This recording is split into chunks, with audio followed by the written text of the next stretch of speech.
Paris में Eiffel tower 1930 में बनाया गया और वर्तमान में भी कठोर परिस्थितियों की कसौटी से गुजरने के बाद भी यथावत खड़ा है। ये संभव हो पाया क्योंकि ये मनुष्य द्वारा ज्ञात प्रबल धातुओं में से एक का उपयोग करके बनाया गया था, वो है आयरन। वो क्या है जो धातुओं आयरन, टाइटेनियम, कॉपर, एल्यूमिनियम और अन्य को मजबूत बनाता है? खैर, इसके अद्भुत गुणों को जानने के लिए कॉपर धातु और इसके कार्य के बारे में जानते हैं।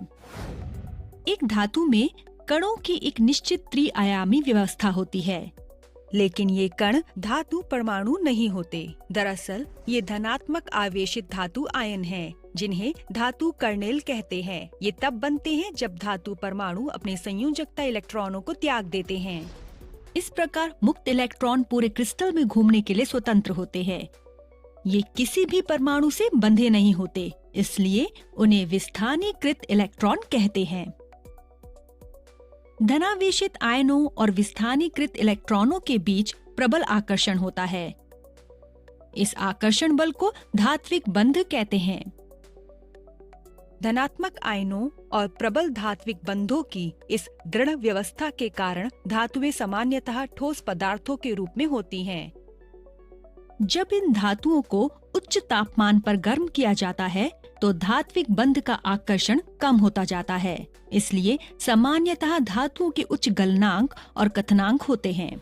हालांकि इसके कुछ अपवाद भी हैं, जैसे मरकरी और गैलियम, दो ऐसी धातुएं हैं जो द्रव अवस्था में पाई जाती हैं। दूसरी ओर धातुओं जैसे सोडियम और पोटेशियम के गलनांक कम होते हैं।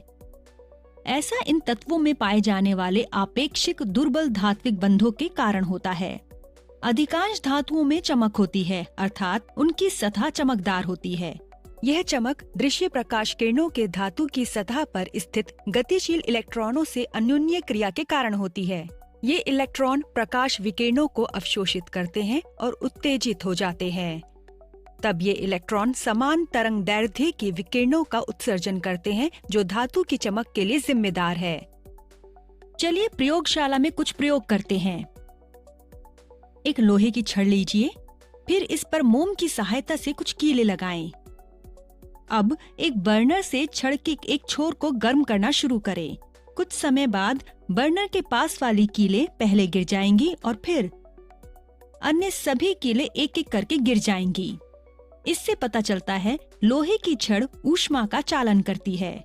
लोहे में धनावेशित आयनों को बारीकी से पैक किया जाता है। जब छड़ गर्म हो जाती है तो इन आयनों के साथ साथ मुक्त इलेक्ट्रॉन भी तेजी से कंपन करने लगते हैं और निकटतम आयनों से टकराते हैं और इन आयनों में भी तेजी से कंपन होने लगता है। इस प्रकार से ये ऊष्मा ऊर्जा को स्थानांतरित करते हैं।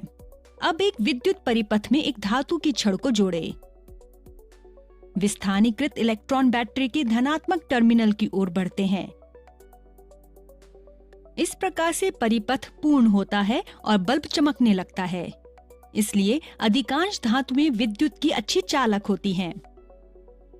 अब एक पतली टीन की चादर को एक हथौड़े से पीटते हैं। जब एक धातु को पीटा जाता है तो इलेक्ट्रॉन अभ्र एक कुशन की तरह कार्य करता है। इसलिए धातु के भीतर आयन केवल पुनर्व्यवस्थित होते हैं और इलेक्ट्रॉन अभ्र समायोजित होकर नए निर्माण करता है। एक धातु को पीट पीट कर पतली चादरों में बदलने का ये गुण धातु की आघात वर्धनीयता कहलाता है।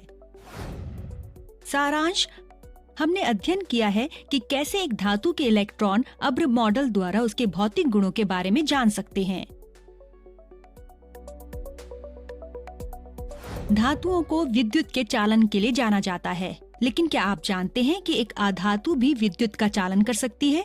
वास्तव में केवल 2 अधातुएं हैं जिनमें ऐसी क्षमता है। आप उनके बारे में जानना चाहते हैं तो बने रहिए हमारे साथ।